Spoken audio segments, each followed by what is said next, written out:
El día de hoy vamos a continuar, ahora sí entrando un poco más a la sintaxis. En la última clase nos habíamos quedado en el diseño del formulario y aquí ya quedó la finalización de mi diseño de mi formulario. Yo le aumenté unas cositas más que vamos a ver ahora.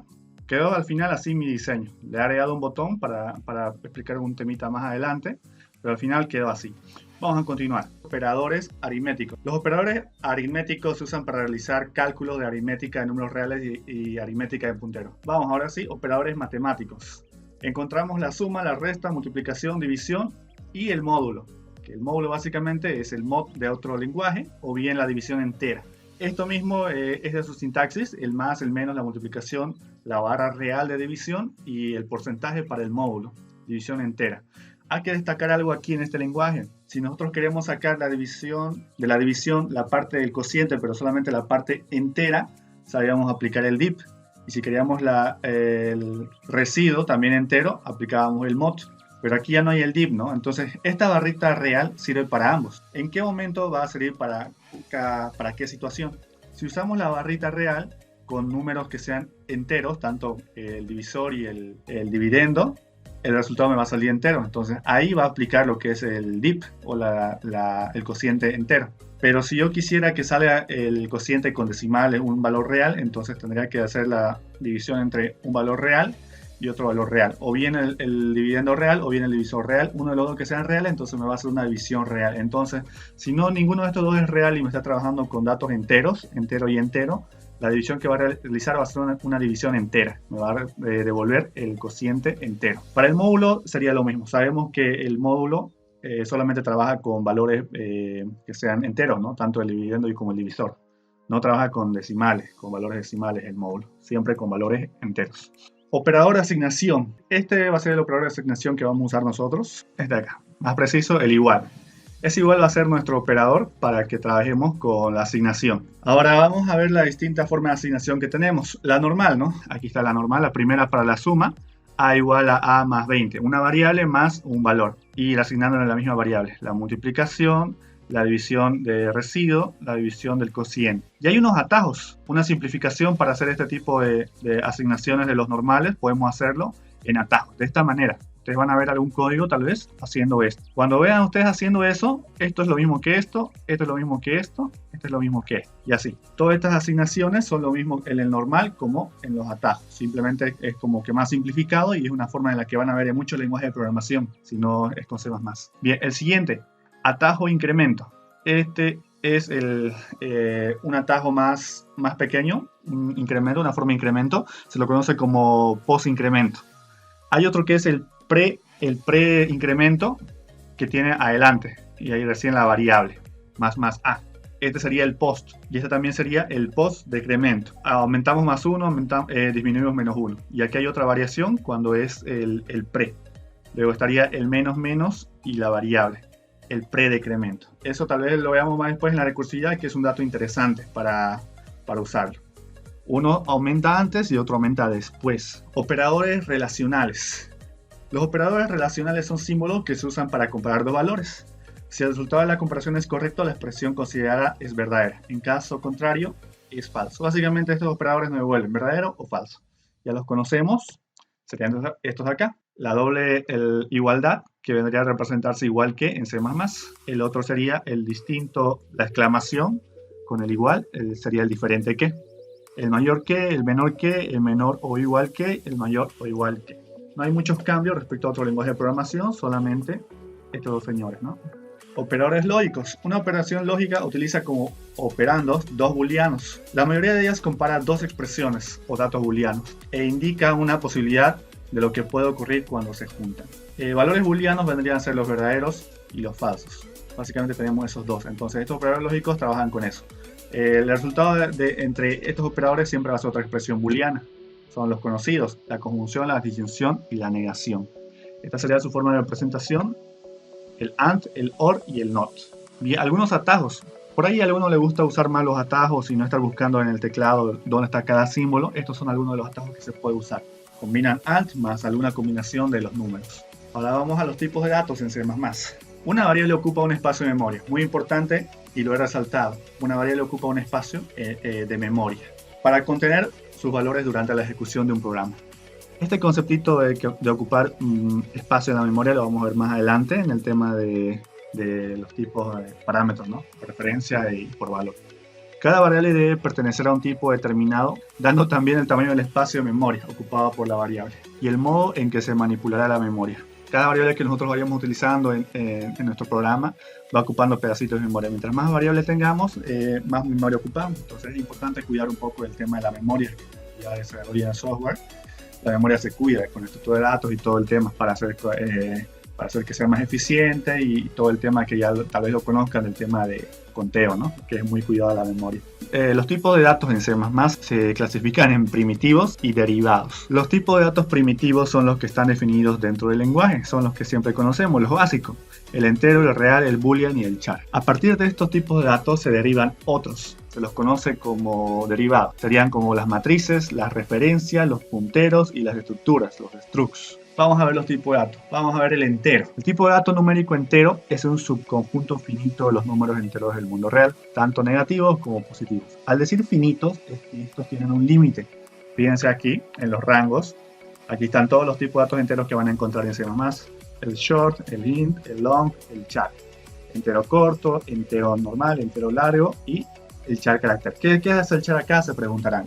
El char se lo puede considerar como un tipo de dato entero, porque detrás de cada carácter maneja una tabla ASCII. Entonces viene de aquí, de donde se lo puede considerar al char, o se lo considera al char un tipo de dato entero. Fíjense su rango, menos 128 a 127, básicamente es la tabla ASCII. Entonces el char entra en el tipo de dato entero. Y aquí están los rangos de cada tipo de dato. El int, desde negativo hasta un valor positivo, y es finito, no tiene un lugar hasta donde iniciar y hasta donde terminar. Estos serían los más comunes que se llegan a utilizar: short, int, long y char. Entero con signo y el entero sin signo. Con los tipos enteros pueden utilizarse los calificadores signed y unsigned. Estos calificadores indican si el número tiene signo o no. Si se usan solo sin indicar el tipo de datos, se asume que son enteros, int. Por ejemplo, las siguientes declaraciones son equivalentes. Alguno ya habrá programado antes, habrá visto por ahí algún código, colocan este unsigned, ¿no?, adelante del tipo de dato. Está diciendo aquí que es un entero que solamente va a tener valores positivos, que no tiene signo. Cuando dice unsigned int, está diciendo que no tiene signo ese valor entero. Básicamente te estaría convirtiendo este entero, recordemos que es negativo y positivo los enteros, ¿no?, te estaría convirtiendo básicamente a un natural. Los naturales usan solamente positivos, ¿no? Todos los positivos no involucran negativos. Entonces eso haría, puede cumplir esa función, devolvértelo todos los valores positivos. Como que en tu algoritmo van a entrar positivos y no te deberían meter negativos. Ingresa un negativo y automáticamente salta una excepción, una alerta de error. Esto de aquí equivale a decir esto de acá. Si solamente colocan unsigned, se sobreentiende que está diciendo que es un tipo de dato entero, sin signo. Es otra forma de representar eso. Más cortito y son los equivalentes. Son básicamente lo mismo. Veamos acá una tabla de todos esos enteros, con signo y sin signo. Tendríamos el signed short con signo, sin signo, con signo, sin signo, con signo, sin signo y así. Con signo y sin signo. Fíjense las equivalencias de la tabla. Este ocupa negativos y positivos. Este solamente ocupa positivos. Lo mismo el otro, negativo, positivo. El otro solamente ocupa los positivos, que es como que lo doble de valor. También existen otros tipos de datos como el cardinal, el long, que también puede ser escrito como long int, que sirven para manejar números enteros con valores muy grandes. El cardinal, nosotros lo conocemos de Pascal, ¿no?, de Delphi, que ya eran programados. El cardinal solamente lo usamos para valores naturales, porque no involucra los negativos. Y el long involucra tanto negativos como positivos, pero valores bastante grandes, a diferencia del int. Podemos hacer eso. El dato cardinal maneja valores enteros mayores o iguales a 0. El tipo de dato long maneja números tanto positivos como negativos. Para manejarlo solo con números positivos basta usar unsigned long, quitarle el signo básicamente y volverlo positivo. Veamos ahora el tipo de dato real. El tipo de dato numérico real es un subconjunto finito de los números reales. Puede ser positivo o negativo. Otra vez aquí, subconjunto finito, que esto siempre va a tener un límite, donde inician los negativos y donde terminan los positivos. Ahí tenemos los más comunes, el float y el double. Básicamente el float sería en simple precisión a 32 bits y el double sería a doble precisión a 64. El double es un poco más grande, el doble que el float, para almacenarte tipo de datos reales, más grande. Y luego estaría el long double, el real doble largo. Ahí los rangos hasta donde aguanta están en notación científica.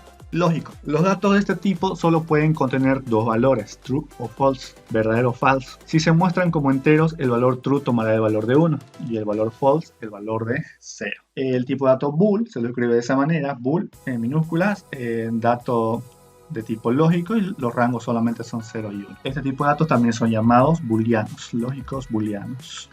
Carácter. El principal tipo de variable para almacenar caracteres es el tipo char, así en minúscula, char. Las variables de tipo char en C++ son consideradas vectores, por este motivo tiene una gran cantidad de complicaciones y restricciones. Básicamente sí, son vectorcitos, ya vamos a ver en las cadenas. Para presentar un carácter en C++ se utilizan apóstrofes o comillas simples. Ejemplo, A con comita simple, B o 5 con comita simple. Esto de char te ayuda a crear cadenas. Ya algunos habrán notado, si ya programas C++, que no hay el tipo de dato cadena por defecto, no hay en C++. ¿Qué hay? Hay una biblioteca que alguien ha hecho para que podamos trabajar con cadenas, manipular los caracteres y trabajar en las cadenas. Entonces esa es la gran limitante que tenía antes el lenguaje, pero ya está solucionado con esa biblioteca, ¿no? El char básicamente son vectores. Hay dos tipos de variables importantes cuando vamos a programar con C++ Builder para evitar que haya incompatibilidad de datos. El primero, el tipo de dato char, la descripción es un carácter ASCII básicamente, y fíjense que el rango está en la tabla ASCII. La tabla ASCII tiene todos simbolitos, ¿no? Y ese es su rango máximo de un tipo de dato char ASCII. Ahora el otro tipo de dato va a ser YChar, el _T. YChar. El carácter es Unicode. Este básicamente es el extendido. El ASCII tiene una cantidad limitada de caracteres, pero el Unicode tiene el doble de caracteres. Entonces hay como que una incompatibilidad que no puede juntar los dos tipos de datos. Va a pasar mucho con las cadenas. El tipo de dato YChar se utiliza para representar caracteres Unicode o Unicode. Utiliza 2 bytes a diferencia del tipo char que solo utiliza 1. Básicamente el doble. Su tabla ASCII, su tabla Unicode, perdón, es el doble que la tabla ASCII. La cadena. Las variables de tipo char, al ser considerados vectores, son usadas para crear arreglos de caracteres para poder manejar cadenas, ya que en C++ no viene definido el tipo de dato string, pero no siempre vamos a estar en esas, así que crear una librería llamada string.h, biblioteca, donde viene el tipo de dato string, el cual nos ayudará bastante para el manejo de cadenas. Para representar cadenas en C++ se utilizan comillas dobles, ejemplo fig, programación 2, rincón Mauri, pero con comillitas dobles. Un carácter representamos con comillas simples o apóstrofes simples y las cadenas con dobles. La biblioteca string.h es la que nos va a ayudar. En C++ Builder, usando el formulario no será necesario hacer uso de la librería string.h, porque ya viene incluida dentro de las librerías creadas con el proyecto, donde también incluirá todo tipo de datos para manejar cadenas. Eso es lo bonito de C++ Builder y todo embarcaderos, porque junto con el BCL, los componentes de diseño del formulario, ahí adentro viene incluido esta librería, así que no es necesario mucho estar viendo el tema ese, ¿no? Porque ya viene, a no ser que tú crees una clase muy aparte, un punto CPP muy aparte y comenzarlo a crear de cero con tu clase o algo que estés probando, ahí recién vas a necesitar implementar esta biblioteca, el string.h. Pero si solamente vamos a programar dentro del formulario, donde ya está todo construido, llamado el BCL en el include ahí arriba, donde vamos a programar donde están los botones y todo el tema, ya viene incluido el string.h. Directamente nosotros usamos los métodos, ya no nos preocupamos por llamar nada. Pero si es que vamos a crear parte de una clase y vamos a usar cadenas, tenemos que hacer la inclusión de esta biblioteca en un include en las cabeceras del archivo de esa clase. Una nota importante al momento de hacer recursión con cadenas, esto sí es muy importante. Deben tener cuidado al momento de trabajar con caracteres y cadenas. Toma en cuenta las tablas vistas en los tipos de datos char y string. Los rangos deben coincidir, es decir, ¿quieres trabajar con Unicode? Entonces debes usar Unicode string o con YChar T. Ahora, ahí dice Unicode string o string. Antes, cuando estaba haciendo todavía embarcadero, no sé, ya por el 2007, quizás más o menos por ese tiempo, el estándar normal de las cadenas eran ANSI string. Luego se llegó a la actualización y todo por defecto, todo lo que sea cadenas por defecto, viene a ser Unicode string, pero lo usan con un alias string. Entonces, si alguien va a declarar una variable del tipo string, en realidad ese solamente es un sobrenombre para el tipo de dato Unicode string. Para no escribirlo tan largo, lo han abreviado a string, pero ese string sigue siendo un tipo de dato Unicode string. Son lo mismo básicamente, Unicode string o string son lo mismo. Entonces el string funciona perfectamente con el Y-chart para que no tengan incompatibilidad. Ambos son pertenecientes a la tabla Unicode, entonces no va a haber problema si ustedes trabajan con un string o un Y-chart. Tienen que tener esa consideración. Ahora, hay otra forma de trabajar en esto. Solamente con valores ASCII, netamente con la tabla ASCII. Entonces, si yo quiero trabajar con la tabla ASCII, debo usar ANSI string con el tipo de datos chart. Estos dos tipos de datos son compatibles. Entonces, cuando ustedes vean un ANSI string, está usando ese tipo de dato string para trabajar con el chart, para que no haya complicaciones. Yo no puedo juntar un string con los charts.